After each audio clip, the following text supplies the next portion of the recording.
social capital. It's a great opportunity for our students to know that there are bigger entities and forces providing support for them.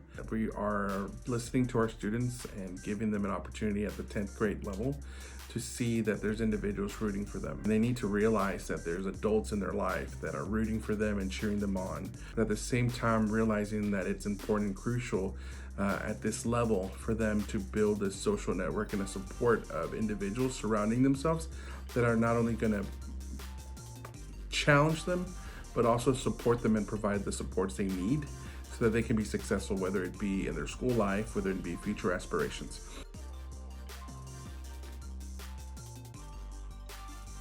Growing up in inner city Los Angeles, my school became my safety space. It took me living in that setting. I never knew that we were poor. It wasn't until later on in life that I realized that 99.9% of the kids in our school were free and reduced lunch. I never knew that the ticket system that I had to use to try to get free food every day, we qualified and everyone else did too. It was just kind of like, your mom would safety pin that on you and you knew that the blue one was for breakfast and the yellow one was for lunch. And to me, like I said, my teachers gave me value. My teachers never told me, you're gonna do this, you're gonna amount to this, not like specifically things.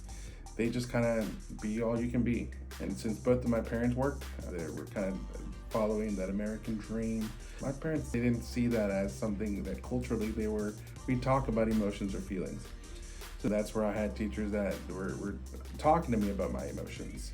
They were asking me how I was feeling. Not only were my teachers there to react to things and support me in things, but my teachers were always kind of valuing me, but also giving me the social skills for me to mature at a quick age because I had to. Being one of the few people in my family that spoke English and Spanish, that piece kind of always allowed me to embrace any situation. Unfortunately, growing up in poverty in the inner city, my mom got mugged once while I was with her. And so we went into hiding in Fresno for a bit. My mom was picking me up my 5th grade year from summer camp, and 2 gentlemen got into a fight over racial stuff. And the gentleman pulled out pepper spray and pepper sprayed the entire bus, and my mom covered myself and my brother. And even then the gangs were getting really bad, and my brother had just started kindergarten. So my parents kind of realized, we kind of left our country to build a better life, but are we really doing that for our kids? While I kind of always held that trauma growing up, it took me maybe in my middle school or high school when I realized that I looked differently, I spoke differently.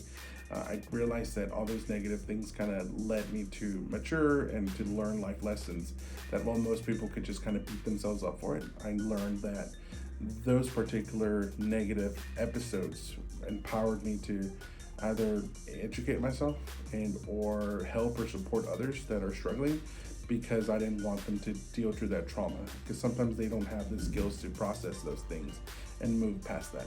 That's when I realized the value that I brought to people, the differences and just the way that people saw you. And unfortunately, being one of the first few minorities in Nashville before the big boom and it became what it is now, I had to learn very quickly that people are gonna perceive you differently.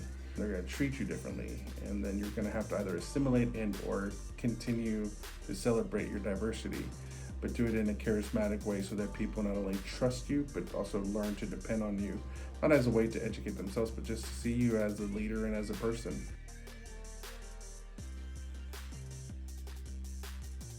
As a wall-to-wall instituted future-ready school, we have those specific pathways that are meant to give our students an opportunity to dabble and experience things that might lead to a worthwhile career for them to make and find their passion. And so the social capital aspect for us is just ensuring that not only are we just giving them those opportunities, but that we're providing bumpers and support so that they can be successful for the opportunities they have within our school, also within their community. And hopefully they see the value and worth that they bring to any table, so that when they do get those opportunities to make life-lasting connections with others, not only are they advocating for themselves, but they're also looking around at the individuals that they know that they are passionate about and that they love, and bringing along individuals and giving back to the community that surrounds them. We don't acknowledge oftentimes that the real world's already here, and that some of our students are facing some of the challenges that I've not experienced, or that I couldn't imagine how they're getting through it. So the more that we can learn and listen to our students, the more we can validate their emotions and their feelings, but also realize that they have needs that we need to address. For us, I believe this social capital work is not only important, but it's needed so that our students can be successful as the world around them continues to change. Because the more that they're aware of themselves, their strengths, their opportunities, the more they'll be able to face any challenge that they might see in life now or ahead when they do go out to the real world.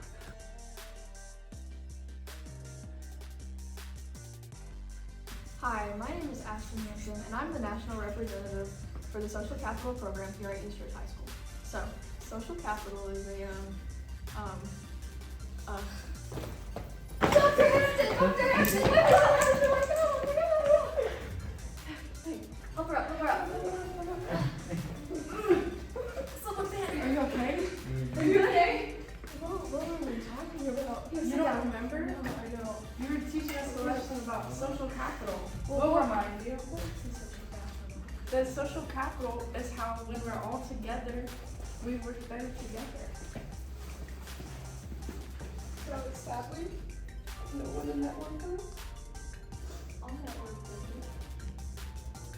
It's so heartfelt. Oh my God, I might cry. Now I remember. Social capital can help you build connections along the way. For example, this year we went to a UTC event where I got a potential internship at a funeral home. The more people we know, the quicker we grow. Let's grow our social capital together at East Ridge High School.